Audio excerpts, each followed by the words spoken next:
Pozdravljeni, danes bomo govorili o napadu na Poljsko. Zgodaj zjutraj 1. septembra 1939 Nemci napadajo Poljsko, kar je pomenilo, da morata zaveznici Poljske, Anglija in Francija Tretjemu rajhu napovedati vojno. S tem se je začela vojna, ki bo trajala še 6 let. Nemške priprave za invazijo na Poljsko so se začele že en mesec prej. In niso vključevale samo velike agresije nad Poljaki, ki so živeli v Nemčiji, ampak tudi propagando nad nemškim prebivalstvom, da so Poljaki njihovi sovražniki in naj se jih izogibajo, in da ob morebitni provokaciji poljskega prebivalstva bo Nemčija napovedala vojno Poljski. 23. avgust 1939. Pakt. Danes ta dan poznamo bolj kot boj proti totalitarnim sistemom. Toda 22. avgusta 1939 sta se nemški zunanji minister Ribbentrop in sovjetski minister Vjačeslav Molotov sestala in podpisala pakt o nenapadanju in gospodarski pomoči med državama. Dogovorile sta se tudi o delitvi Poljske in začrtanju novih mej med Tretjim rajhom in Sovjetsko zvezo. Ta poteza je presenetila cel svet. Cel svet se sprašuje, kako so lahko dva režima, ki sta si ideološko sovražna, sploh podpisala ta pakt. Celemu svetu je čez manj kot mesec dni to postalo jasno. 31. avgust 1939. Operacija Himmler. Toda Poljske niso mogli Nemci kar napasti brez nekega razloga. To je bil vojni zločin, ki si ga pa Nemci takoj ob začetku vojne niso mogli privoščiti. Ampak Nemci so se pod vodstvom Himmlerja zelo dobro znašli.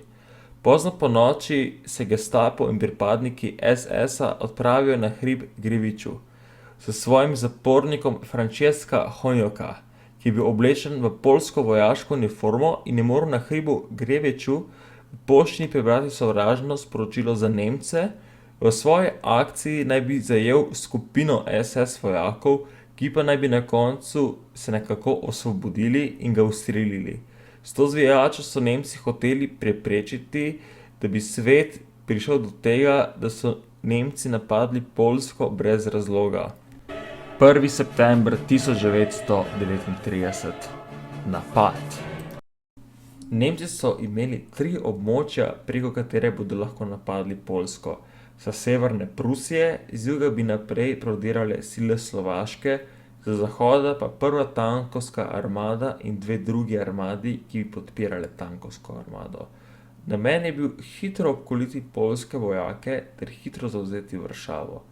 Nemci so v napad poslali 2500 tankov, 9000 topov, 2300 letal ter preko 1,5 milijona vojakov. Ogromno, ne? Tanki so bili predvsem Panzer I in Panzer II, letala pa so bili najbolj strašni Stuka bombniki, ki so odvrgli bombo, medtem pa uporabljali sireno, ki je imela psihološki učinek, ker je bila sirena zelo nadležna, zelo glasna in je hitro prestrašila marsikaterega vojaka in mu zaradi strahu izpodbijala moralo do boja. Bitka za Poljsko se je začela že zjutraj, ko je nemška bojna ladja začela streljati na poljske enote. Prve dni so boji potekali zelo hitro, saj so Nemci uporabljali taktiko bliskovite vojne in so oklepniki in tanki okrepili pehoto, da so lažje prodirali naprej, ter s tem obkolili sovražnika. Luftwaffe, nemška zračna sila, je medtem skrbel za obrambo neba ter uničeval poljske bunkerje in tanke. Med 9. in 18. septembrom so bile poljske enote na zahodu zlomljene. Večino njihove vojske so pokončali nemški tanki ter letala, ki so bili veliko boljši od poljskih. Nemci so tako okupirali zahodni del Poljske, s tem tudi poljsko glavno mesto Varšavo, ki je padla 22. septembra. Najbolj znana bitka med bitko za Poljsko pa je zagotovo bitka pri Bzuri, reka blizu Varšave.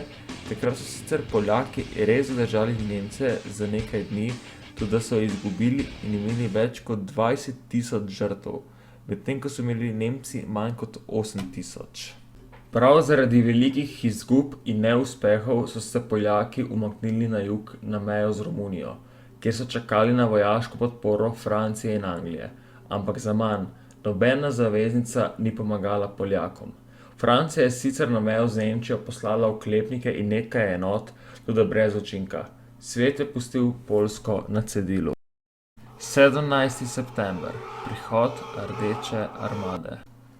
Rdeča armada je napadla vzhodni del Poljske kot zaščito pred morebitno poljsko agresijo nad Sovjetsko zvezo v času vojne.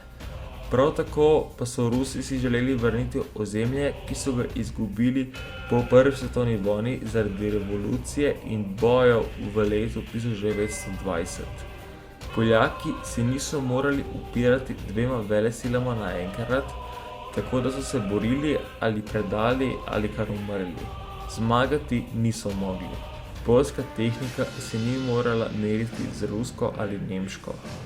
Po koncu bitke sta se Sovjetska zveza in nacistična Nemčija označila območje druge Poljske republike. Veliko preživelih poljskih vojakov je pobegnilo v druge države in nadaljevali boj proti nacistični Nemčiji. Upam, da vam je bil dokumentarec všeč. Če vam je bil všeč, pritisnite like ter se naročite. Hvala in lep dan.